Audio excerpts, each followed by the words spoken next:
Hello everyone, welcome to another video. आज हम लोग डिस्कस करेंगे मनोरमा इंडस्ट्रीज के बारे में।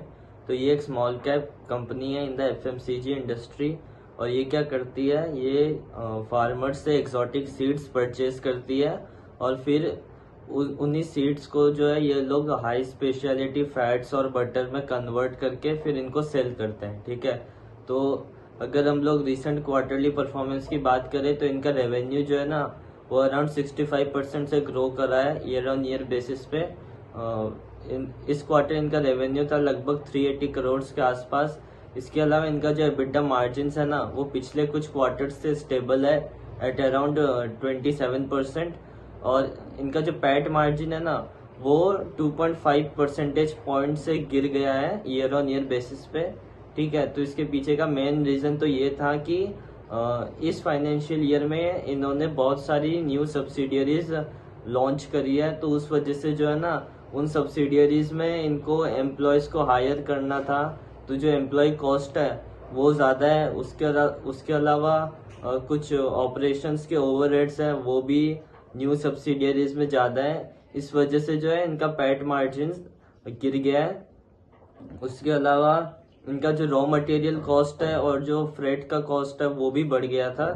तो ये सारे कारण की वजह से इनका जो पैट मार्जिन है वो गिर गया है। ठीक है, अब अभी फिलहाल इनका एक ही प्रोडक्शन प्लांट है। ठीक है, प्रोडक्शन प्लांट या मैन्युफैक्चरिंग प्लांट वो है इंडिया में। ठीक है, नियर रायपुर इन छत्तीसगढ़। ठीक है, अब ये लोग केपेक्स कर रहे हैं to increase the capacity of this existing plant in India. ठीक है, इसके अलावा ये लोग जो है बुर्किना फासो जो कि अफ्रीका की एक कंट्री है उसमें भी ये लोग एक नया प्रोडक्शन प्लांट सेटअप कर रहे हैं। ठीक है, एक तरह की फैक्ट्री है वो ये लोग अफ्रीका में सेटअप कर रहे हैं। ठीक है, इसके पीछे का ये कारण है कि इनका जो अफ्रीका का मार्केट है ना वो भी बहुत बड़ा है। ठीक है, अब रेवेन्यू कंट्रीब्यूशन देखें ना तो 43% रेवेन्यू इंडिया से आता है, 57% जो है वो एक्सपोर्ट या बाहर से आता है। ठीक है, तो उस वजह से क्योंकि ये लोग हाई क्वांटिटी एक्सपोर्ट करते हैं और अफ्रीका इनका एक प्राइमरी मार्केट है, तो उस वजह से इन्होंने जो है अफ्रीका में बुर्किना फासो में अपना एक प्लांट सेटअप करा है। जिससे क्या होगा, उनका जो प्रोडक्ट्स है ना उनकी जो क्वालिटी है वो भी इम्प्रूव करेगी और इनके मशीनरी की एफिशिएंसी भी इम्प्रूव करेगी। ठीक है, अब फ्यूचर गाइडेंस की बात करें तो इन्होंने गाइड करा है कि इनका जो एबिटा मार्जिन है वो इसी रेंज में रहेगा 26, 27, 28% के आसपास।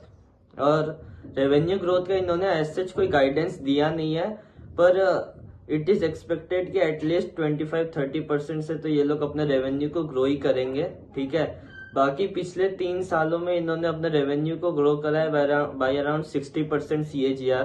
तो bare minimum you can expect at least 25-30%, बाकी ये 40% तक भी जा सकता है। ठीक है, और इनका जो मैक्सिमम रेवेन्यू ग्रोथ आएगा वो आएगा आपको वॉल्यूम ग्रोथ से।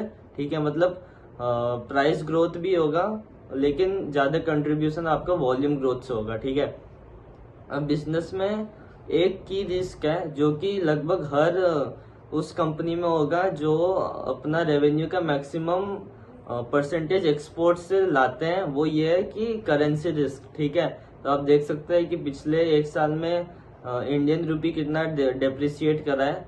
तो वो ये करेंसी रिस्क है जो कि इस बिजनेस में रहेगा। और इसके अलावा एक और रिस्क है कि इनकी जो सब्सिडियरीज है, जैसे कि मैंने अभी बताया कि उन सब्सिडियरीज में कॉस्ट बहुत ज्यादा था, उस वजह से इनका पैट मार्जिन जो है ना वो कम हो गया था।